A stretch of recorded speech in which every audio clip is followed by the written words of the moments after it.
Having good aim in FPS games is obviously an advantage, but in Siege it doesn't make as big of a difference as you'd expect. Today I'll be explaining how having good aim doesn't necessarily mean you're going to be getting more kills.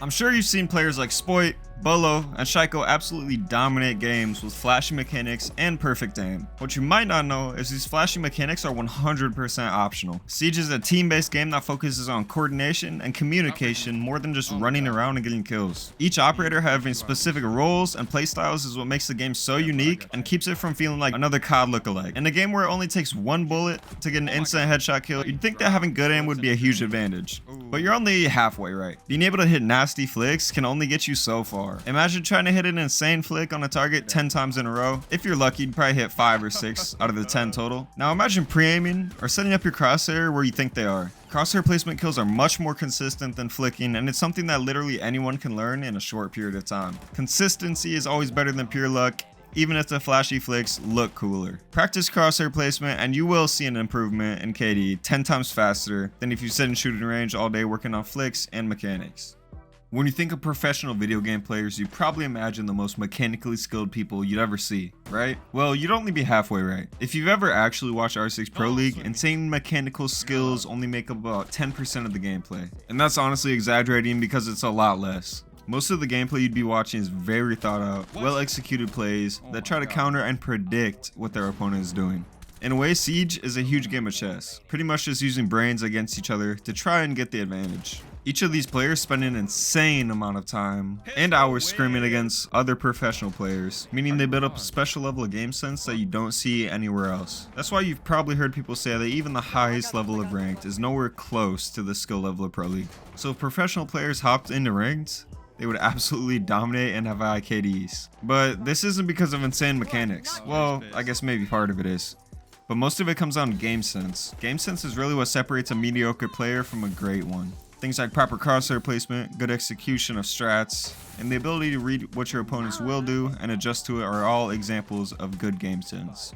The only real way to improve your game sense is to play a lot and experience different situations that you can learn from and get better.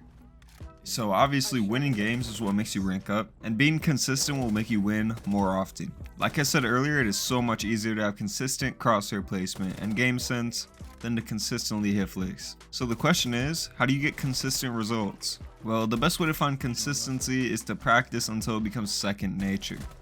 For example, after constantly focusing on keeping your crosshair head level, it will start to happen naturally without even needing to think about it. The same thing goes for learning the best way to play each and every operator, when they're the most effective, what operators synergize with them, and also how to counter them. Simple stuff like this can make the biggest difference in the outcome of rounds you play. Siege is a heavily reactive, strategy-based game after all. So at the very least, you can say having more hours in the game gives you a good advantage, but if you're a new player, that doesn't mean you don't have a chance.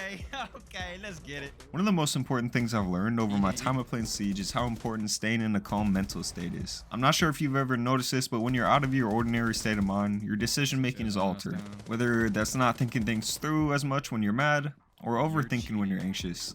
Long story short, you should try your best to stay in a good mental state when playing Siege for the best results. So what happens if you're not? My best suggestion is to just not play ranked. This sounds really dumb, but if you're risking so much going into a ranked match when your mental is chalked, and your chances of making it worse is so high, especially in a game like Siege that can bring out the worst of emotions. I'm sure you've heard of flow state before, but if you haven't, it's basically when you do everything right and have the game of your life without even thinking about anything. It all just happens naturally. All your moves flow and everything comes together at the perfect time. But for most people, this only lasts one game, and when they get in the next one, they do terrible and don't know why. This has something to do with emotion, but you might not even realize that. When you're calm, it's so much easier to tap in this quote-unquote flow state way of thinking. In my opinion, flow state is something that a lot of people overthink. Instead of just trying to get in that state of mind, just do what you need to do to win, and it'll come to you naturally. You're not going to be able to have the game of your life every single game, since there's so many factors that go into it. Playing off your team's needs and learning multiple different roles will help you succeed in ways you've never expected. Just because you aren't getting 10 kills a game doesn't mean you aren't playing good. Fraggers have an important role, but on attack, the whole reason entry frags are a thing is to open the opportunity to get the support players to their insanely important role of being a win condition.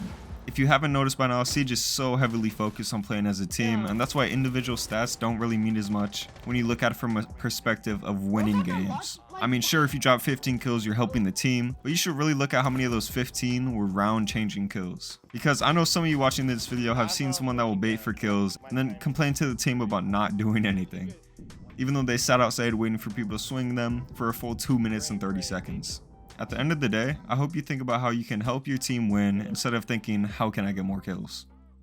I hope this video opened your eyes to why flashing mechanics don't mean as much as game sense and positioning. Also, how getting a lot of kills isn't as important as you think it is. Always remember that you can't win games all by yourself, and try to play more as a team, because I promise you will see better results than if you focus on playing solo or off of your own needs rather than your team's needs. I hope you guys enjoyed this video. If you did, make sure to leave a like and drop a comment what I was wrong about. If you like Siege content in general, subscribe to my channel because I post Siege content daily, and you can always change your mind later. Shout out to my channel members, Gaz and the Hump. Have an amazing day.